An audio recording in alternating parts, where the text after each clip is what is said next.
Welcome to 3 News. Several people, including children, are missing after a slip smashed into a holiday park at the base of Mt Maunganui this morning.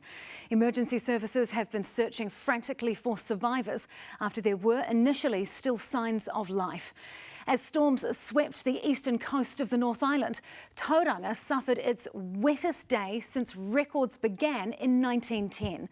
In nearby Papamoa, 2 people escaped a hillside crashing down on a house, but 2 others are still missing.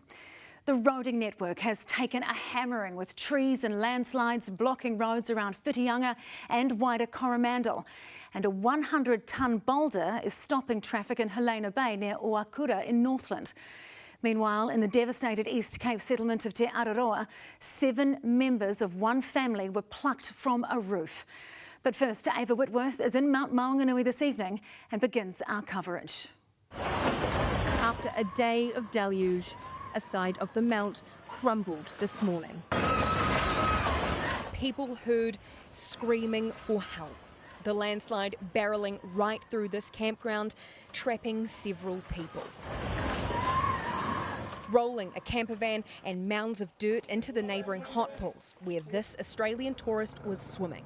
As I'm swimming, I heard this huge landslide behind me, trees cracking. There was a caravan that almost hit me. I had to dive in the next pool. One caravan broke through the cinder block wall, crashed in, and luckily I got out of there in time. Local resident Kate Pacino was going for her morning ride when it happened. And then just saw people running, so went into the campground and saw this huge earth dump, and then started realising that the whole kitchen main facility, toilet block, that's part of the campground, had totally been buried.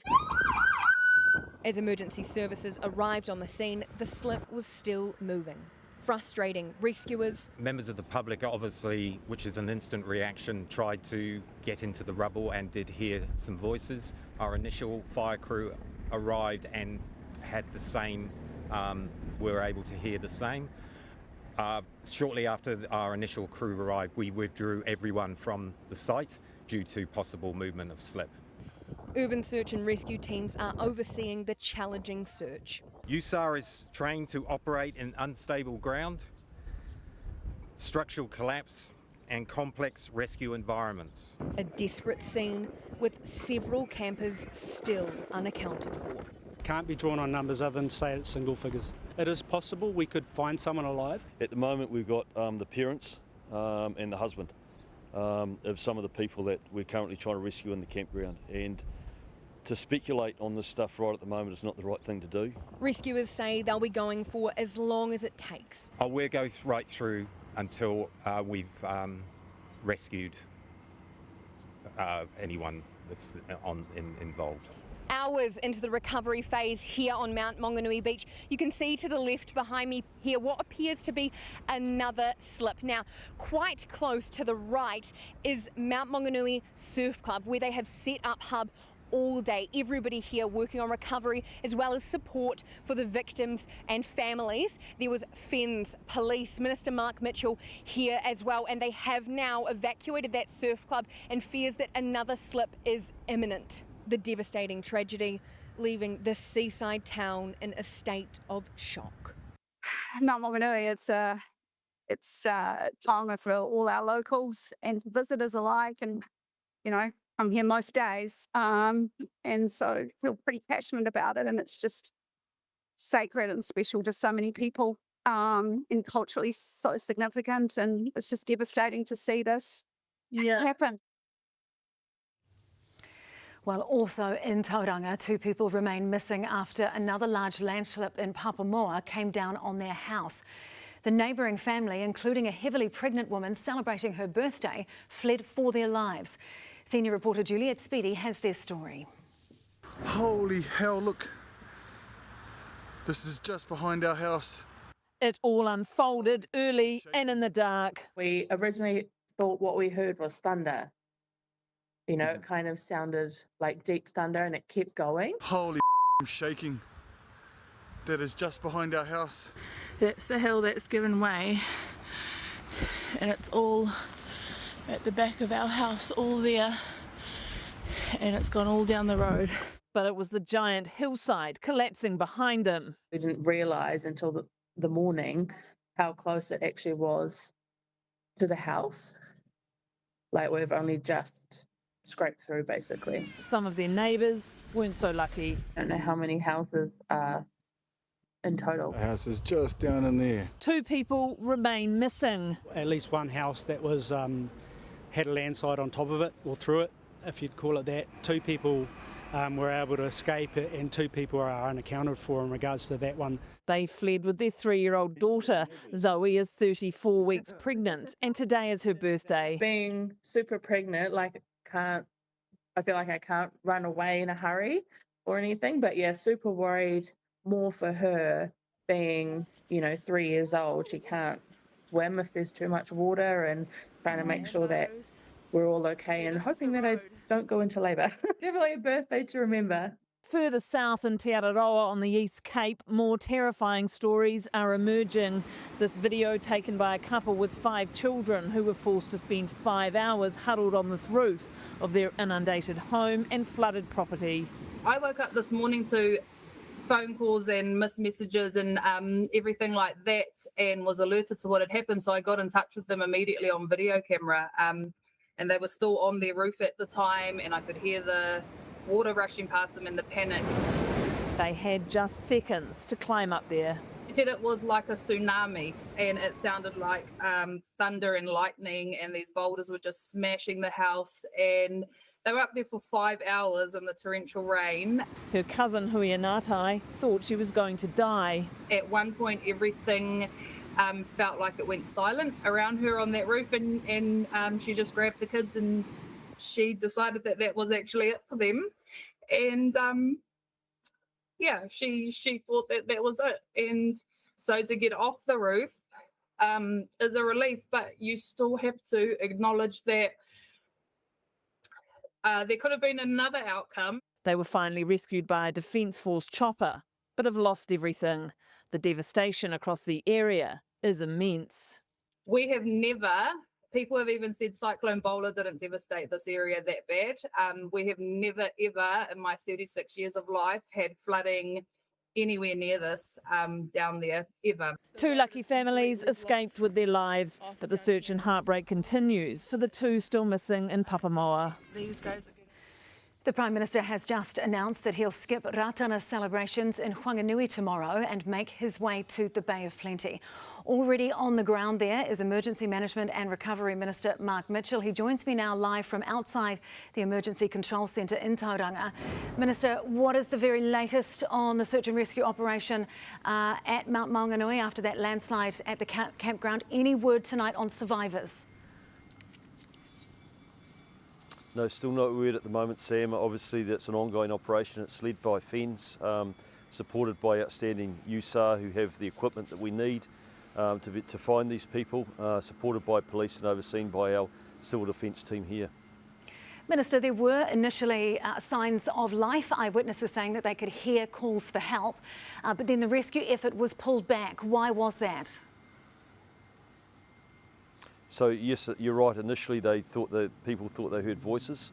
The reason why they had to be cautious around the search is because it is such a difficult and challenging environment for them to operate in, with the risk of a possible further slip. And if we all think back 2 years ago, when we had tragically lost 2 of our firefighters in Muriwai who were going there to assist people and were caught in a slip themselves. So they're working at pace. They're putting everything into it. But they have to make sure that we don't want to create another disaster and end up with more people lost. What more can you tell us tonight about those who are unaccounted for? Can you give us a number on how many people are thought to be missing at this stage and perhaps what age the children are who are unaccounted for? Well, you can hear the emotion in some of the people's voices. I can't see them, but I could hear them while your reporters were interviewing them. There's a lot of emotion there. It's just awful for the families, and having been on the site and seen the amount and the quantity of earth that's sort of moved, it's a big task for our FENS and USAR team, but they are doing an outstanding job. It's so tough for the families and the community here, our police, Everyone has, and I want to mention the surf club as well. The Surf Lifesavers and the Mt Maunganui Surf Club quite simply have been outstanding in making sure that we had a facility there that we could look after the families. Everyone's just trying to wrap support around them and somehow try and lighten their load or share their load with them. But you can imagine if it was your family member, the anxiety and the stress of not knowing. Are you able to give us a number tonight, Minister, of how many are missing and thought to be in that landslide at the Mount? No, and I know that it's important, and we will get information out to the public when we can and when it's appropriate. At the moment, we're not talking about numbers because police are still working through that, studying CCTV footage. There were people on the camp that left, and we don't know and didn't notify anyone. So it's important that we do that, and we do that properly. And of course, there's still lots of sensitivities around the families as well, and our focus is on them. OK, Emergency Management and Recovery Minister Mark Mitchell there. Thank you for your time tonight. Tēnā koe. Well, residents of Ōakura reckon it'll be at least a month before a slip blocking Helena Bay is cleared. A massive 100-tonne boulder sits in the middle of the road. Meanwhile, a clean-up is underway in the town after it was smashed last night for the second time in 4 days. Adam Hollingworth reports.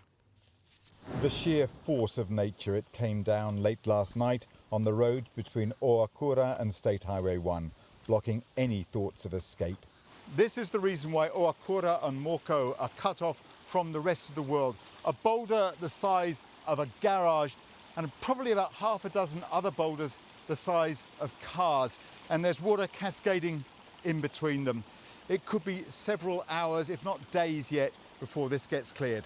Humans and machines no match for a power that can move mountains. How long do you think it'll take then to get that sorted out? Just looking at the size of the cracks and the length, the gap between the road and the top of the hill, I would say if you plan on a month. District Councillor Steve Tractor Martin says there's precedent. A similar rockfall blocked the same road back in 2007. That took 3 months to clear. It's 100 metres to the top of the hill where the cracks stop, and it's 100 metres either. The slip is 100 metres worth of trash on the road, trees and rocks as big as trucks, so it's going to take a fair bit to move it. Authorities have cleared another way out of town, the Kaikanui Road. It's hairier, but it was due to open up about now. Meanwhile, the people of Ōakura woke up to sunshine for the first time in days. Tony Good took to his kayak to explore a garden that has become a lake. Just paddle inside. There's nothing he can do till the water recedes. Not great this morning. I mean, it's such a formidable task. Everything's ruined, and we've done our best, but it's not enough. Ngāti Wai, the local iwi, has been helping out with food, a bed for the night and help for the infirm. A lot of whānau have lost their homes, septic tanks, water tanks. Still got power, a lot of them, but a lot of that cleanup is required. A lot of them are endangered by slips as well. We just had a beautiful summer here. It's just so hard to imagine to see such an extreme change. And but like anything, it's all fixable, and it's just going to take some time. And 4 days after she waded out of her batch waist high in water, which also destroyed her partner's truck, Kirsten told us she needed a mental health moment. Just a few minutes in the waves to forget about their woes. Everyone's doing well. The rain's gone and the sun's out, and our marae offered those places of refuge. So a lot of reassurance for our whānau staying there, but now the realities of the post and the clean-up are starting to hit our whānau and community.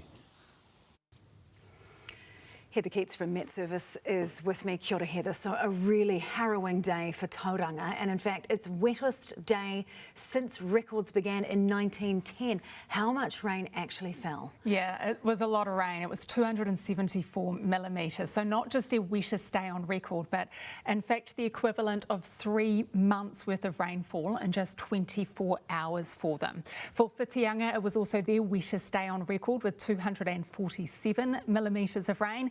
And Whakatane had their wettest January day on record too.